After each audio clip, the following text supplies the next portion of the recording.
webinar is about sharing between organizations that have a common goal and organizations that identify that they can learn from each other on 4 specific topics.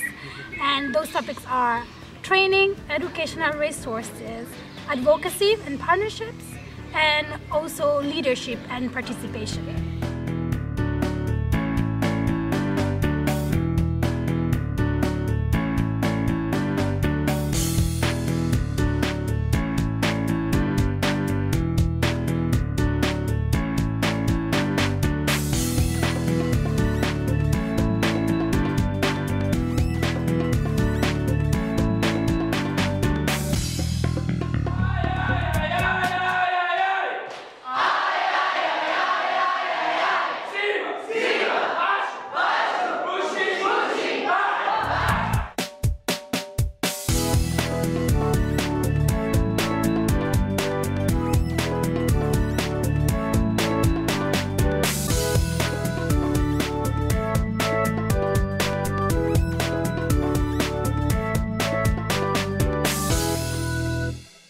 I've made many good contacts to international level volunteers here, and I think that's my next step in volunteering. I see that spirit in all the participants that have been involved in this, so I find that as a really big opportunity for our organizations to grow and make a better world. Really get down to the nitty-gritty of what we all have in common, what we're all struggling with, how we can develop ourselves and work together to improve all 4 organizations and not just one at a time.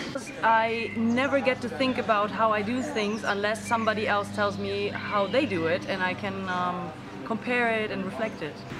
Think about the synergies they can make together with others who have similar goals and similar mission. Maybe a good chance for the future, and I hope that we will work together in the future. I think there's a lot of awesome people around here and a lot of ideas, and that's very inspiring. Yeah, for me it was really nice to get to meet other people from different organizations and just to realize we are all working together for the same goal.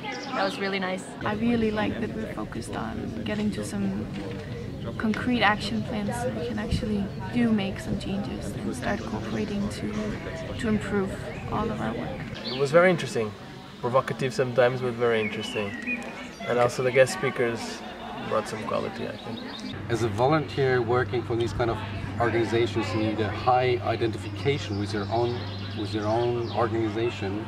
Bringing together all those people, the felt diversity is not there. We are basically having the same kind of spirit, and we're having the same kind of aims that really brings us together. So now I think I can explain to my organization why we should advocate for our mission, and because, for example, especially inside the European Union, and as we are working a lot with the European Union and inside the EBS program, it's really important to us to advocate for that, because otherwise we will not have any funding from the European Union. Yeah. So now I understand.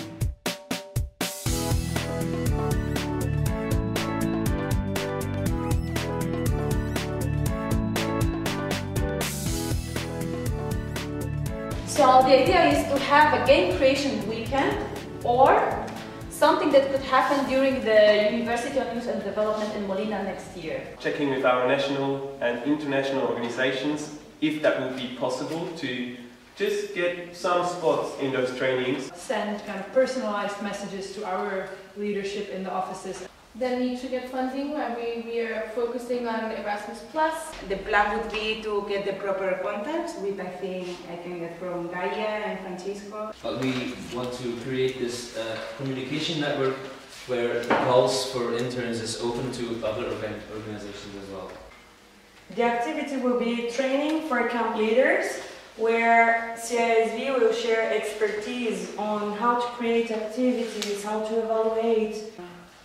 So that, well, basically so that we don't all have to go look for it or try to invent it. To share best practices, solutions, new ideas for leadership and participation, but that can be like intermingled with the Google Drive or the Facebook pages. These are your action plans, and this is the big picture of what actually you came up with yesterday.